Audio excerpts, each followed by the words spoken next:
कार्यक्रम के पुण्यार्जक हैं प्राचीन श्री अग्रवाल दिगंबर जैन पंचायत रजिस्टर धर्मपुरा, प्रधान श्री चक्रेश जैन, महामंत्री श्री विजेंद्र जैन, कोषाध्यक्ष श्री शेखर जैन, सचिव श्री नीरज जैन, मंदिर मैनेजर श्री पुनीत जैन, पंच कल्याणक महोत्सव समिति श्री 1008 पारसनाथ जैन मंदिर, वर्धमान कॉलोनी, सागर, मध्य प्रदेश।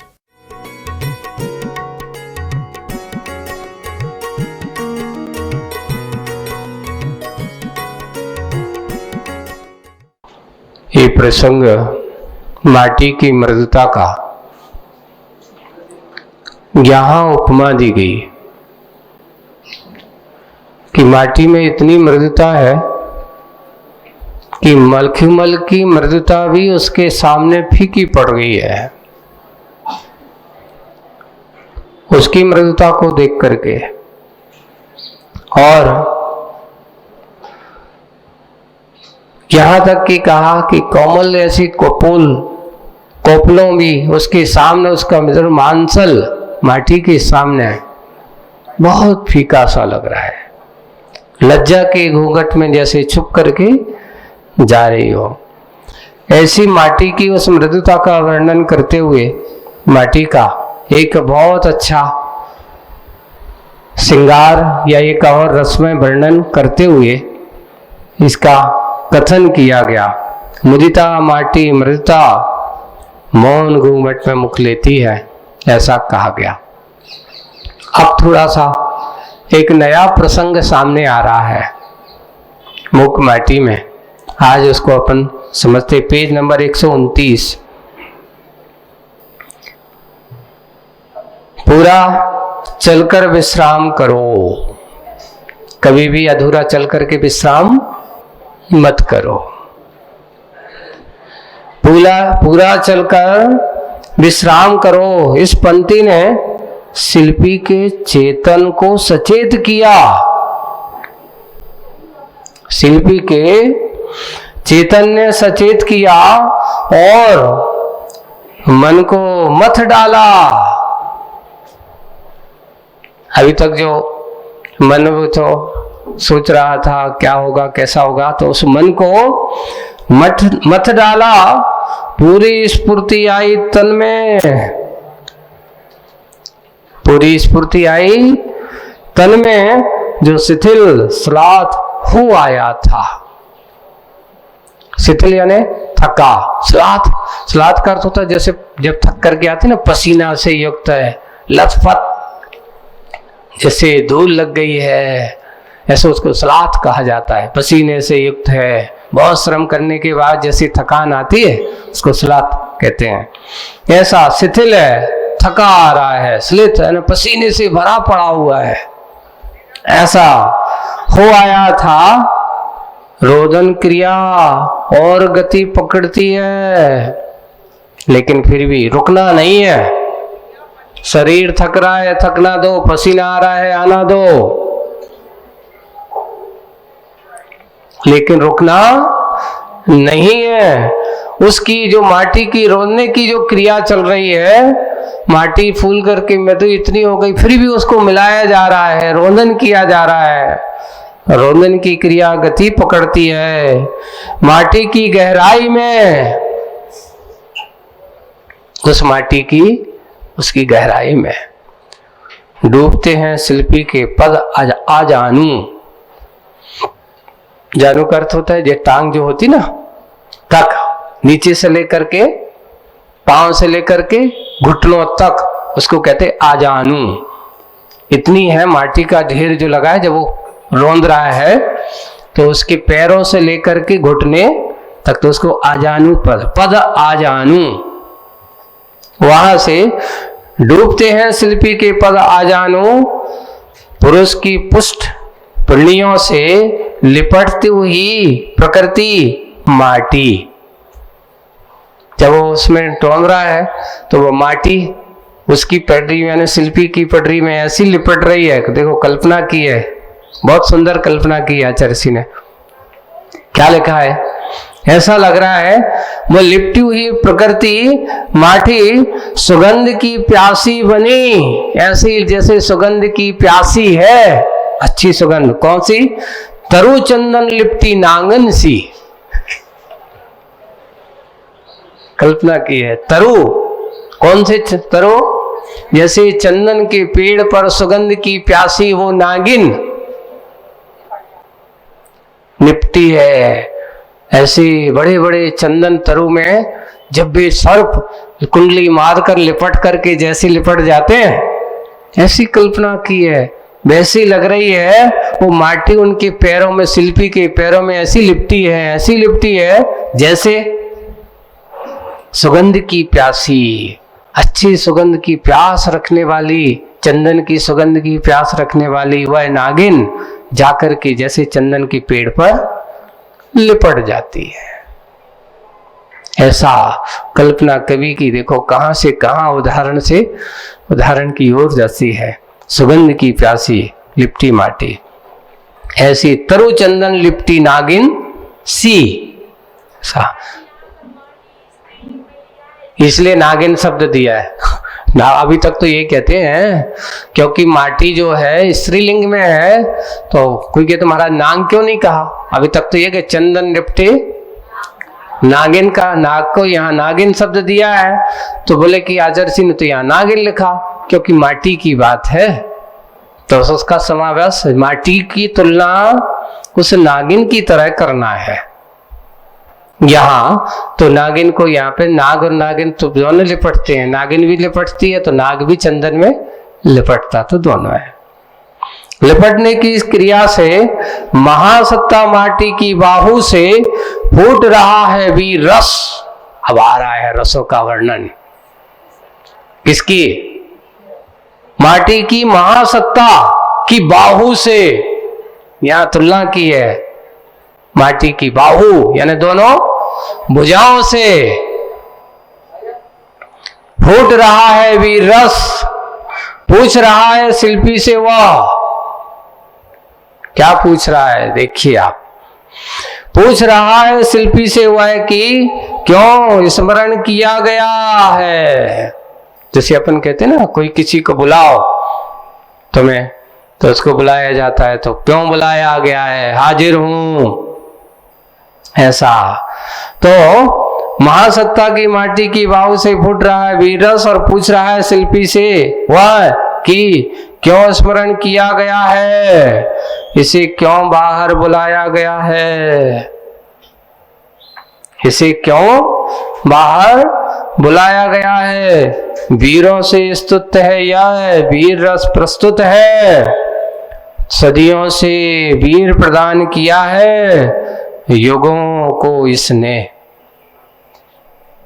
ये वीर रस कहता है मेरे कारण से ही, जिसके अंदर जो शक्ति सोई हुई शक्ति चेतना है, वीर रस जब जागता है तो अच्छे अच्छे सोए व्यक्ति के अंदर भी चेतना जाग जाती है, जोश भर दिया जाता है।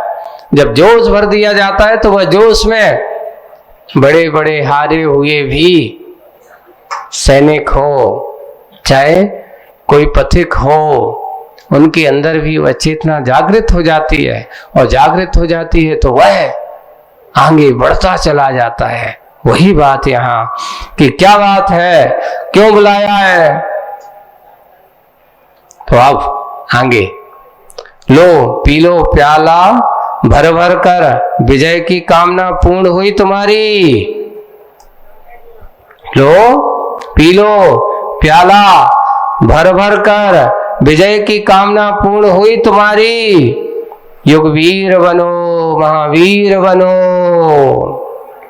और अनंत वीर बनो तुम। अब शिल्पी का वीर बोलता है। अभी तक वीर रस सुनते कह रहा था, लेकिन अब शिल्पी ने जब सुना ये तो लगता है भारी, अपने आप को बहुत क्या हो रहा है, तना हुआ है, तो शिल्पी का वीर भी बोलता है, यानी उसके अंदर की शक्ति चेतना, उसकी शक्ति भी बोलती है। वीर रस से कि तुम नशे में बोल रहे हो। किसमें बोल रहे हो? नशे में बोल रहे हो, तुझे अभी बहुत ज्यादा नशा चढ़ा हुआ है। किसका? बोले कि तुम नशे में बोल रहे हो। इस विषय में हमारा विश्वास दृढ़तर बन चुका है कि, बहुत अच्छे से दृढ़ता से दृढ़तर बन चुका है कि वीर रस से तीर का मिलना कभी संभव नहीं है। वीर रस से तीर का मिलना कभी संभव नहीं है। अर्थात तुम जोश में जो बड़े हो ना, बहुत जोश में, तीर का अर्थ किनारा लेना। यहां पर तीर का अर्थ क्या है? किनारा। ज्यादा जोश में डूबे हुए व्यक्ति कभी कभार अपना होश खो जाते हैं, और तुम अभी वीर रस में भरे हो, बहुत अपने आप को। वीर रस से तीर मिलना कभी संभव नहीं है, और वीर रस से पीर मिटना त्रिकाल असंभव। ज्यादा जोश में तुम कहो अपनी पीर मिटाना चाहते हो, दुख मिटाना चाहते हो, कभी भी संभव नहीं है। इसलिए क्या करना है, कैसे करना है, शिल्पी उनको समझा रहे हैं। आग का योग पाता है, शीतल जल भी हुआ है, सने सने जलता जलता उबलता भले ही, किंतु सुनो, धधकती आग को नियंत्रित कर बुझा सकता है उसे। पानी को मानता हूं कि तेरी संगति में पानी उबलता है। क्रोध जिसे अपन कहते हैं ना, क्रोध की संगति में आदमी उबलने लगता है। वैसे जैसे ही पानी आग का योग पाता, शीतल जल भी आग का संयोग पाकर के ठंडा ठंडा जल भी क्या होने लगता है? सने सने जलता जलता उबलता भले ही। गर्म पानी उबल रहा हो, खोल रहा हो, लेकिन किंतु सुनो, धधकती आग को नियंत्रित कर बुझा सकता है कौन? वह खोलता हुआ पानी। कितना भी गर्म कर लो, है ना, लेकिन मैं अपना स्वभाव भूलूंगा, तू मेरे अंदर प्रवेश तो कर सकती है, तो मेरे अंदर गर्म कर सकती है, मुझे गर्म धधकता हुआ बना सकती है, लेकिन अगर तेरे से मेरा अगर सीधा संबंध होगा, तेरा अस्तित्व रहना संभव नहीं है। वह धधकती आग को नियंत्रण कर सकता है उसे, परंतु वीर रस के सेवन करने से तुरंत मानव खून, वीर रस का सेवन करने से मानव खून खूब उबलने लगता है, काबू में आता नहीं हुआ, काबू में आता नहीं हुआ। दूसरों को शांत करना तो दूर, दूसरों को शांत करना तो दूर, शांत माहौल भी खोलने लगता है ज्वालामुखी सम। कई लोगों की आदत होती है लोक में, देखो कि शांति है, अच्छे से सब कुछ चल रहा है, मुख्य तो सब शांति है का है ना, शांति से बैठे क्यों? बोले कि कुछ माहौल बदलना चाहिए, कुछ ऐसा बोलो, ऐसा कर दो कि सारे देश में, सारे नगर में, सारे घर में एक सबके सब उत्तेजना के वातावरण में घुसित हो जाए। आज क्या हो रहा है राजनीति में, देश नीति में? एक व्यक्ति इधर से बोलता है, आक्रोश भरे शब्द बोलता है, तो सामने फिर आक्रोश का, महाआक्रोश का जवाब आता है। एक आक्षेप आता है तो सामने वाले से महाआक्षेप आता है। वीर रस का यही स्वभाव है, यही दशा है। उत्तेजना बड़ा माहौल, उत्तेजित करने वाला माहौल, ऐसी ज्वालामुखी सब शांत है, खून उबलने लगता है जब किसी व्यक्ति को कहो, उत्तेजित जगाने की कोशिश की गई। एक प्रसंग पड़ा था, अब वो प्रसंग था कल्याण में। बोले कि हनुमान जी जो थे ना, हनुमान जी, उनको अपनी शक्ति का भान स्वयं नहीं होता था। हनुमान जी को उनको उनकी शक्ति का भान कराना पड़ता था। बोले कि क्यों? बोले कि बचपन में बहुत नटखट थे, ऐसा चित्रण किया गया। बचपन में वो बहुत नटखट थे और नटखट के कारण से कभी कभार बचपना होने के कारण से कुछ ऋषियों के यहाँ गए, वहां उद्यम कर दिया। और उद्यम कर दिया तो उन्होंने कहा कि तुझे अपनी शक्ति जब तक याद नहीं है, जब तक कोई तुझे याद ना दिलाए। उन्हें ऐसा उनको अभिशाप ऐसा कहा गया। और जब वही इस बात का ऐसा हुआ और जब बताया गया तो वैसे ही वो अपने जैसे जैसे बढ़ते जाते हैं, तो जब सीता खोज की बात आई तो सब लोग उनको समुद्र तट पर बैठे हैं, उनको बता रहे हैं कि देख तुम्हारे अंदर इतनी सपना है कि तुमने सूर्य के गोले को भी समझ करके आपको पकड़ा था। तुम चाहो तो बड़े बड़े पर्वतों को भी तोड़ सकते हो, तुम चाहो तो। जब उन्हें अपनी शक्ति का आह्वान कराया गया, वीर रस जगाया गया, तभी उन्होंने कहा कि अच्छा मैं ऐसा कर सकता हूं।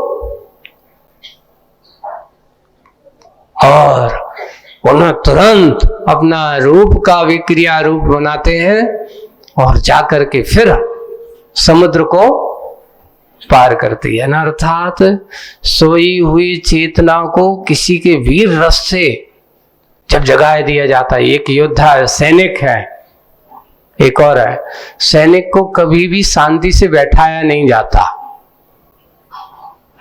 अगर सैनिक को तुमने बैठा दिया रण के समय तो तुम्हारा काम एक है। बुंदेलखंड में यहां कहती पान सड़ा क्यों, घोड़ा अड़ा क्यों, रोटी जली क्यों और विद्या विसरी, चार बातें हैं, है ना। पान सड़ा क्यों, फेरा नहीं था, है ना। पान सड़ा क्यों, फेरा नहीं था। और घोड़ा अड़ा क्यों, चलाया नहीं था। रोटी जली क्यों, पलटी नहीं थी। और विद्या विसरी क्यों, क्योंकि फेरी बार बार चिंतन नहीं किया था। ये नीतियां हैं, बिल्कुल सही यथार्थ नीति है। पान इसलिए बजे वो कि पान बेचने वाले को तुम देखो वो कभी खाली नहीं बैठे होगा, क्या करत रहता है, इधर को उधर निकालते रहो, पलटा ही रहे, घूमता रहे, इधर का बाहर पीछे कहीं कोई गड़बड़। क्योंकि एक पान सड़ता है तो सारे पान को सड़ा देता है। बस उसको तो पलटते रहो, सुरक्षा की दृष्टि यही है। घोड़ा अड़ा क्यों, अगर तुम उसको हाथ फिरती रहो, खिलाती रहो, वो चलाओ नहीं। चलाओगे नहीं तो वह क्या हो जाएगा, जब जिस समय रण क्षेत्र में घुमाने की जरूरत पड़ेगी, दौड़ाने की जरूरत पड़ेगी, वो दौड़ नहीं पाएगा। ऐसे ही सैनिक जो होता है वो अगर तुम शांति से उसको बिठाए रखो, इसलिए सेना में हमेशा सुबह से उठा करके क्या करते रहते हैं, यही समझ लो कि सामने शत्रु खड़ा है, नहीं है युद्ध तो युद्ध की तैयारी कर दी जाती है। देखो सामने आक्रमण हो गया। कई बार एक बार सुना, एक सैनिक आया था, महाराज जी ऐसे ही होता, हम लोगों को ट्रेनिंग पता ही नहीं जाती, प्लानिंग से अचानक सारंग बन जाएगा रात में, और सारंग बजा करके आपको ये ऐसा माहौल बना दिया कि आक्रमण हो गया।